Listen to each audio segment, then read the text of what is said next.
Hello and welcome to End Goals, an LCMS Youth Ministry podcast. I'm host Reverend Mark Kiesling, and I'm with DCE Juliana Schultz. We are here to bring parents, church workers, and lay leaders discussions and resources to help your youth ministry meet its end goal, which is young people who are disciples of Jesus Christ for life.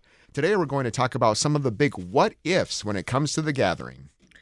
We pray that everything in your gathering experience goes exactly how you planned it. Your flights take off on time, your bus gets great gas mileage, everyone's happy with your food stops, the hotel is fantastic, you and your group encourage and engage one another in God's word, and so many other wonderful things happen. But we know that it's the job of a youth leader to anticipate that things are going to go wrong, right? Because almost always, at least one of those things is going to go a little wrong. So it's important for us to plan what you hope will happen, but then also plans B and C and F and Z, right? For all the different potential so that you are prepared. Yes, and certainly know some of those resources the gathering have as well. So this podcast is going to explore a few of the what-ifs and see if we can give you some answers. While we won't go over every possibility, we choose these because they should give you a sense of what supports may be out there and for you and your group. And we also want to know that you are not alone in helping your group navigate some maybe the bumps, big and small, in your experience at the LCMS Youth Gathering.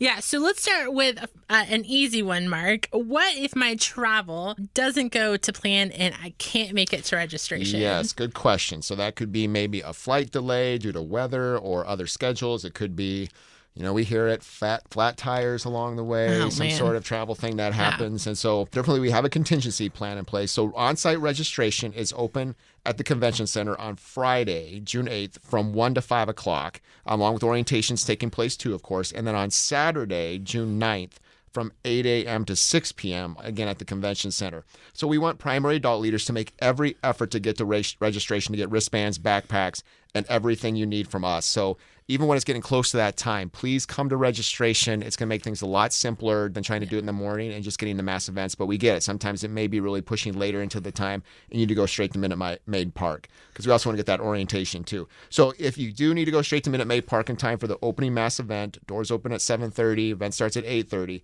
We will have a place where you can get a temporary wristband for you and your group. This will get you to that first mass event, and then you can finish registration Sunday morning at the convention center.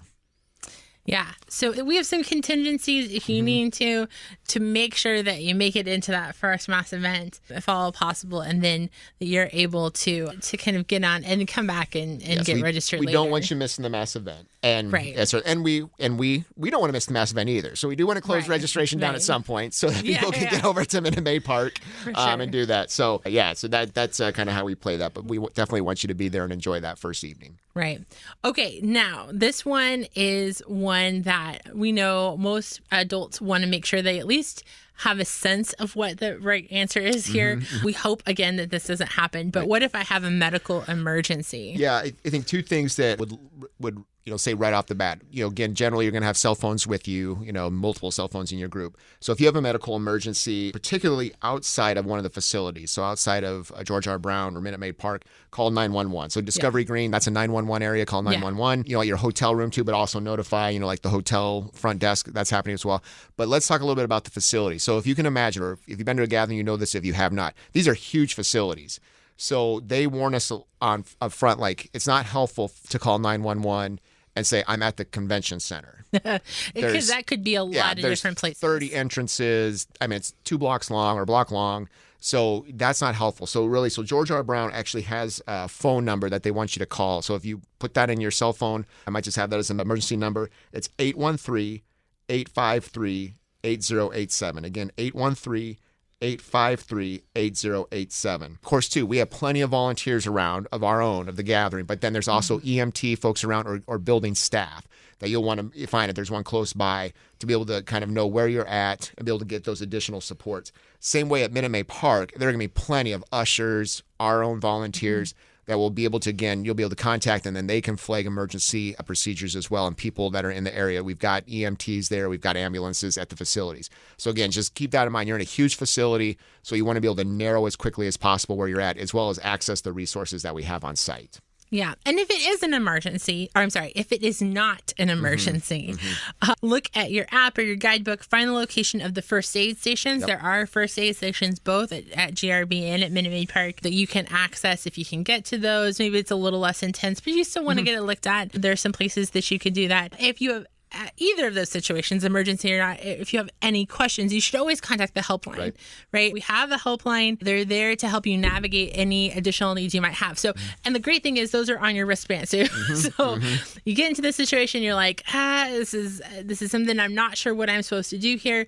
The helpline is going to be able to get you there. And even if you do get to the help, it's always good to maybe to call the helpline and let them know something has happened as well. Right, because then that can connect you with other resources that we have through the gathering as well. But again, if you've got that immediate emergency, 911, the GRB, those things first to do that if there's an emergency. Absolutely. And this is one of the reasons that we ask to make sure that you have your medical release and information forms for everyone in your group, including your adults. This helps ensure that should something happen, we have the authority and the ability to get people the care that they need as quickly as possible. And we assume that you're going to do that with the connection of adult and guardians back home. But really, sometimes people ask, why do we need adults to do that too? If I pass out and I'm unconscious, I can't give consent to get care. And certainly people will help get care. But it's really important for us to have both the liability release form signed and the medical information form in order to get that care fast. Yeah, we just had about a month out meeting with our medic services at the convention center. They were very happy to hear how we do this, and that youth will be carrying these, adults will be carrying these, as well as carrying adults with the youth too, to facilitate that. They were very happy to hear that that's our process, because that can just make things quicker when there needs to be a response of some sort. Yeah. All right, Mark, this is one that is a question we've been asking for probably the last 2 years and we'll continue to ask for a little bit longer. What happens if I start showing some symptoms of COVID? Yeah, great question.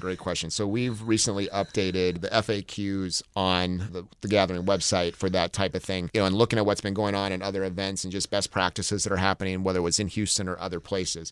So essentially just kind of a couple of things that we suggest is, one, we would recommend, whether it's, just asking the individual participants of your group or facilitate this yourself, is make sure you bring COVID tests with you.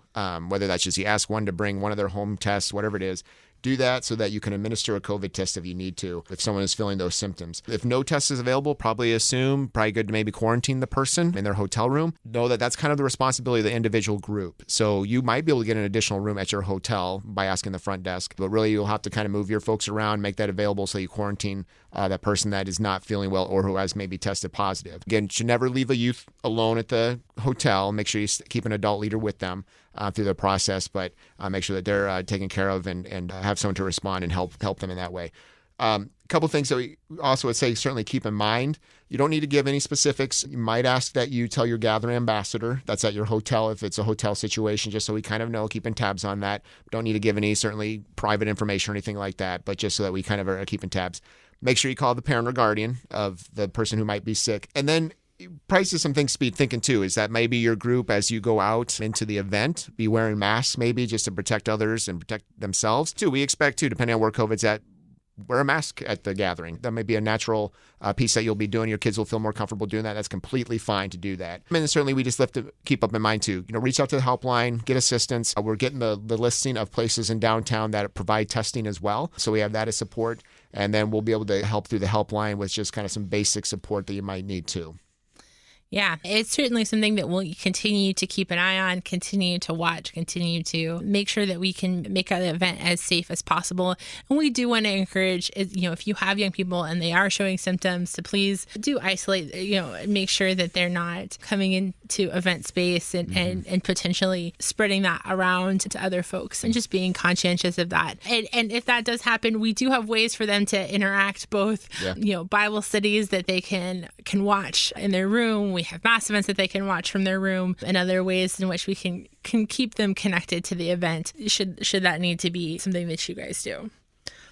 So we got maybe some of the medical stuff now, plenty of other medical stuff that could potentially go wrong. Again, you want to contact the helpline. They can connect you to folks or connect you to the right people to be able to navigate some of that. But also, there's always a certain number of young people. They come to an event like this. It's intense. They're listening to speakers who might touch on topics that are particularly sensitive to them. And so they might have some issues of struggle or crisis, or in conversation with adult leaders, share some things that are going on in their lives that might need some extra support. So what if I have a student in my group who has a struggle or crisis, needs some extra support? Yeah, this is, again, I think one of the things that makes me just so happy for some of our volunteer groups and stuff that we have at the Youth Gathering. I think it's a great level of support that we give to you as an adult leader, but then also our youth that attend. So if you contact the helpline and kind of let them know the situation, they will be able to connect you with one of two really important teams that we have at the gathering. One is our care team, and another is our crisis team. And so they're able to provide specific type of care or general care too, but maybe around the level of the time needed or the intensity of what's happening is kind of what they'll be looking at in terms of what kind of support they might give you. The care team, they're ambassadors. They provide really high quality spiritual, social, and emotional care. They can provide assistance to you as an adult leader if you're maybe just walking through some situations in your group, or certainly to youth too when needs might arrive. And this might just be some group struggles, or just maybe some less significant emotional struggles too, or just kind of want maybe someone for some advice or someone to pray with you about an extra special situation that's happening with your group. Even I just have loved to hear these groups to where when we've had maybe a medical emergency, these might be the type who might follow up with you and just see how you're doing. If there's anything that they can do, anything the gathering can do to assist you, maybe just walk you through some of the steps that you've checked some of those boxes. You're taking care of yourself, those kind of things. Yeah. Just as you're trying to administer to your young person who may have gone through a difficult situation, that they're there to assist. The second team is what we're kind of calling the crisis team, really responding to these crises, doing something new this gathering, which is actually contracting counselors to come in and take on these roles. So that's really what they can focus on. These are trained professionals, really trained to maybe de-escalate or stabilize certain situations, to maybe deal with some of those things that can happen at a gathering, like maybe notification of a death back home, maybe some legal issues that whatever might come up, that they're really there to support you again as adult leaders. Those things, again, those things you didn't plan for when you're prepping for a gathering, and be able to help that. And they're obligated reporting the incidents in accordance with the mandatory reporting laws. And so that's one of the things too, and they can provide referrals too. And so that's just something that we thought was another level to add to gathering support, just as you're in a new city, in a new location, and that we're able there to support you as adult leaders, and certainly the young people and their families as well as they're away from home. Yeah, and so last time when I happened to be in a situation where we were talking to an adult leader, a young person had gone to a session. That session had become particularly intense for them. The adult leader had done a great job of having that conversation with that young person, but that they were feeling a little uncertain if they had taken the right approach, if they had asked the right questions. And so, care team's great to step into that situation, talk with that adult leader, and make sure that they feel like they've got their bases covered, and that their next steps kind of help them plan those things out. And so care team can be really great for that. They're going to be all around, walking around and deployed through the helpline to be able to do that. And then, but that crisis is really key for, you have a young person who comes in and says, hey, I'm really thinking about hurting myself. And that can be a really scary and intense thing for a youth leader to hear when you love those kids so deeply. And that crisis team is there to help walk with that young person to make sure whatever the crisis is, doesn't have to be that. It could be just, hey, we've heard something's going on back home. We need to have that conversation. Crisis team is really great. These are both fantastic teams. We're so glad that we're able to use them with you. We do want you guys to utilize them. Don't be afraid don't be walking in your own, right? Don't be afraid to use them for sure.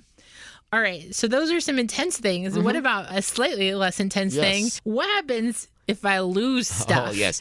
You think teenagers will lose things, Mark? They do. And this is, again, another thing I love about the gathering, like the back end, our event-based team with the helpline connected. I love hearing stories about how we had one adult leader who said we returned an item before the kid even knew it was missing. I just love stuff like that. It was found, got it back, connected to him because they had marked it. That's one of the things I love about what we got kind of going on the back end of the youth gathering is our event base and helpline, helping lost items get back to their rightful owners. And that can be many and various things, from phones to wallets to water bottles to sunglasses, the whole lot of things that come into lost. We still have someone's iPhone from 2019. We do. So if you're still looking for your iPhone from Minneapolis, email me. No, not really. It had no identifying markers. It could have been from another event for all we know. No one claimed it. So, so we have one, to save some steps, you might be able to call if it's been cataloged appropriately. You can actually call the helpline and ask they do have ways to search that and see if it's been turned in. But if you want to go to the physical lost and found office, we do have that at the convention center, primarily Sunday through Tuesday, and that's at Show Office Lobby D. So what that means is like across the concourse from Hall D on the main level at GRB, at George R. Brown Convention Center. We'll move those items over to Minute Maid Park on the last day on Wednesday, and those will be at the main info booth, which will be on the main concourse, kind of sections near sections 111, 112 at Minute Maid Park. If we have too many items, we may not be able to get them all over. You still might have to go over to the convention center, but we're going to try it as best as can, move those items over to Minute Maid Park so they're available for you on your way out. But that's just one of those things that we try to provide. We're amazed at how honest our kids are in turning things in, just what gets found. It's so fun. We have some things even back in the office. Sometimes we're able to connect with owners when they get back to us, and just the overjoy that people have for some really treasured objects sometimes that get back to them because our kids are so honest and turn them in. So I love it. When you have people hear this, like in our areas with like event staff or maybe building staff, and when they hear that like wallets are being turned in with money in them, they're just like, these kids are amazing. Like, yes, they are. Yes, they are. Honest kids that want to help out their neighbors. So we love to hear that. And we do want to be sure, like these are teenagers, and many of them maybe haven't traveled independently before. Reminds them of safe places to keep their wallets. Reminds them of just being safe as they walk around and making sure that they're not just throwing cash in the front pocket of their backpack and that kind of thing, so that they don't lose things, and reminding them of that. But also making sure that you do things like, hey, we in the media pack gave you a phone screen. Great. You can adapt that, put AL for adult leader and the phone number of the adult leader on that home screen. Phones are hard to get into now without a passcode, without a face recognition. And so if we can open up that home screen and have a number of an adult to call or someone to call, we will try and make that call and track down the person whose phone it is. That way that we can get it back to you as quickly as possible. We know how many of people use the app using text to communicate. We want to make sure to get that kind of stuff back to you as soon as possible. Joining us to talk about one of these what ifs is Reverend Sean Denzer. Reverend Denzer is the Director of Worship for the Office of National Mission and Chaplain for the International Center. He also helps direct our worship at the gathering. And so we asked him to come and talk a little bit about worship, but particularly about like, what if my youth are nervous about communion? Because on our Wednesday morning, we are going to have that divine service together. So thanks for jumping in here, Sean, and helping us answer some questions. My pleasure. So, Sean, what if my young people are nervous about communion? This is going to be a worship service that looks very different than what most of them are going to see on a Sunday morning, and yet kind of the same. That's what they'll see on Sunday morning? It's exactly what the gathering, the last Mass event the night before, is really going to emphasize that, just how it's amazing that the Lord is at work in the ordinary to do His extraordinary things for us, to give us His forgiveness and His life and His salvation. And that's what we get every single Sunday, wherever we are. But wherever we are never has 20,000 other youth and people packing out a stadium. And very few people worship in a stadium either. So Sure. So, yeah, it's going to be different. There's lots of things to be nervous about. Be careful. Please don't walk slowly and don't fall. Yeah. But some people might even be nervous about having communion too. As we mentioned to our adult leaders especially, we made kind of a difficult decision, but a usual decision, and one we're at peace with too. We're going to make use of the same way of distributing communion as we have at all the gatherings in the past. We're going to make use of beautiful chalices that are made for us by the Center for Liturgical Arts in Seward, Nebraska, at our Concordia College there. They're fantastic and they're beautiful, but it might be new for some people at their church, and it certainly is going to be new to be with so many people. And there's lots of reasons to be concerned. And of course, we have a brand new one for the last couple of years, right? Yeah. The COVID thing. So, I think it's worth having a discussion with your youth about. For those who might not be familiar with taking from a common cup, it might be helpful to talk to them about it. And even the practical things like, how do I do it? It's very helpful if you reach out and grab the foot of the chalice or the foot of the cup, so you don't touch the part where other people's mouths go, of course. Yeah. But you can help guide it to your mouth and make sure that there's no spills. That's very helpful to the pastor who's distributing. And people may have questions about, is it a risky thing? Is it dangerous for me? Am I going to get sick? Am I going to die from this? I suppose the answer at some level is, who knows? Yeah. I can't control that. But we know that this is probably one of the things that is worth the risk. Our Lord Jesus Christ promises life everlasting. He said, whoever believes in me will live even though he dies. And whoever lives and believes in me in this way will never die, right? The promise that we look forward to is not just that the Lord will get us through every little inconvenience or trouble, or even that he's going to keep us from ever dying. If he comes again, none of us will die. But he promises that for all the rest of us, including those who've gone before us and died, he's going to raise us to life again. In fact, in a body that's new and glorious and free of all of its troubles, including all of its risks at the last day. That's what we believe, and that's what we're trusting in. And I think to come with that kind of confidence is the best way to come to Holy Communion.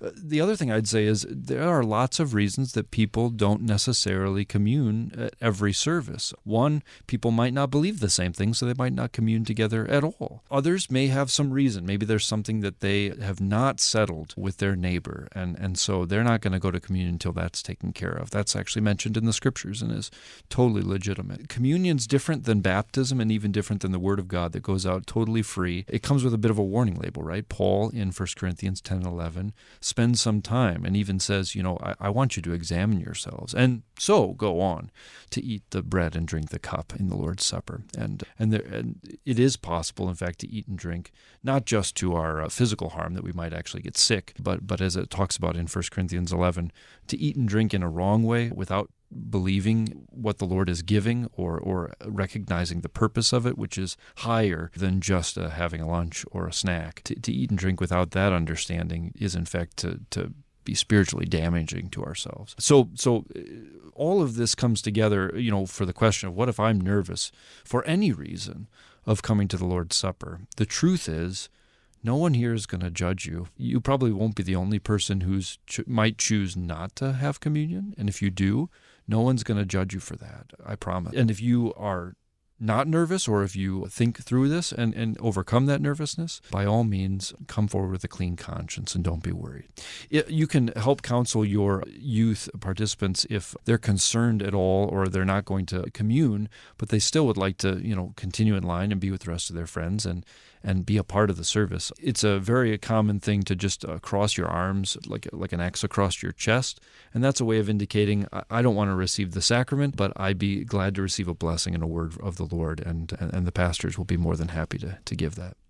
Yeah, and so if some of you are bringing young people who have not necessarily been instructed and prepared for communion, and we certainly want them to come up for a blessing with your group, or have this conversation with your parents, with your student, amongst your group, so that they're prepared for this. And certainly if you have concerns, you're welcome to come up and get that blessing as well, right? Absolutely. Even though this is kind of how we've always done communion, and we've got a few of these gatherings behind us that we've done this kind of communion before, we know with the pandemic and other concerns that can be really a hard decision for groups to make and a hard conversation. But we want you guys to be able to have the time and the energy to have that. We also know that it takes a lot of people to commune the entire gathering. Where do those communion people who assist with that, where do they come from, and how might people get involved with that? That's a great question. It comes from the people who are attending the gathering. It comes from all the pastors who are there with their groups, along with other adult leaders and even youth volunteers that are able to help. So we have registration open right now for those who would like to help be on a communion team. We especially need a pastor to help distribute the host, the body of Christ, and we'd love to have a male assistant to help also with the blood of Christ. And then we're also in need of, for each station, 2 volunteers, and these can be youth, they can be boys or girls, anybody, to help with the offering and also with ushering. That'd be a huge help to us. I am so impressed. This is my first gathering behind the scenes, working with all the planners, and it is an incredible undertaking. And you never think of, maybe in your small congregation of 100 people, how hard communion would be. Well, I can look out and add a few more hosts, I suppose. Or even at a church with 1,000 or 2,000 people on a Sunday, maybe it's Easter Sunday, right? And, that's a little more work. Take that times 20, right? Yeah, it takes a lot of logistics behind the scenes. And as you think about that, please know that there will be yavs and ushers and people that will help direct you to where you need to be to make sure that you can get to the right stations and back to your seats effectively. It runs very smoothly. I'm always so impressed, and it is a really fantastic thing for us to be able to do with a group this big and to celebrate that all together. I can't wait. Join us. All right. So one more question. Mm-hmm. What if I have other questions? What if I have a question or concern that I don't see in the app and I don't see in the guidebook and I haven't heard them talk about it yet, and we're there and all of a sudden I just am lost. I don't know what's going on. Yeah. Absolutely. So Helpline is a great source of information. Again, people will be able to assist you with specific questions. If you, again, got maybe those emergencies or concerns, you're able to do that. They'll give you the information you need or can maybe connect you with someone who can help. Of course, certainly your ambassador, whether that's in your hotel or when you get to the facilities that'll be around. They'll be in, again, blue shirts, but with a little bit of a yellow flare, so you kind of knows that those that have gone through a little additional training. And then also our young adult volunteers, especially in certain contexts where they've been trained maybe for a specific area, they are a great wealth of information to be able to help you. And again, if they don't have the information, at least probably point you in the right direction. It might be on the app. They might be able to help you find it there or in the guidebook. But then also maybe if there's some changing things that they'll be able to point you where you need to go to find that information.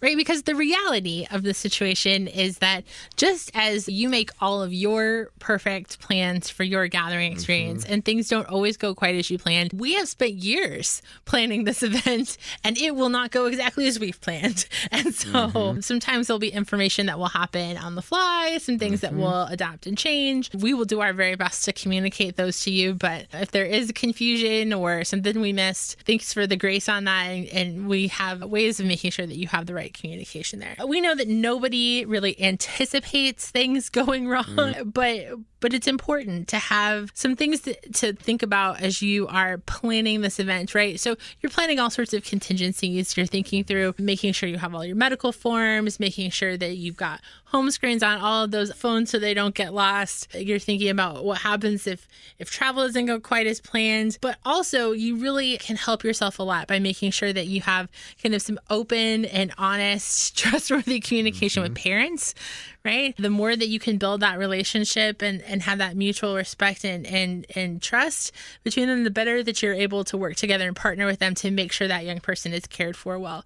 Lots of things are going to happen at the gathering, and you're going to need to be able to relay that back to parents appropriately and make sure that parents can provide the right kind of support for their young people.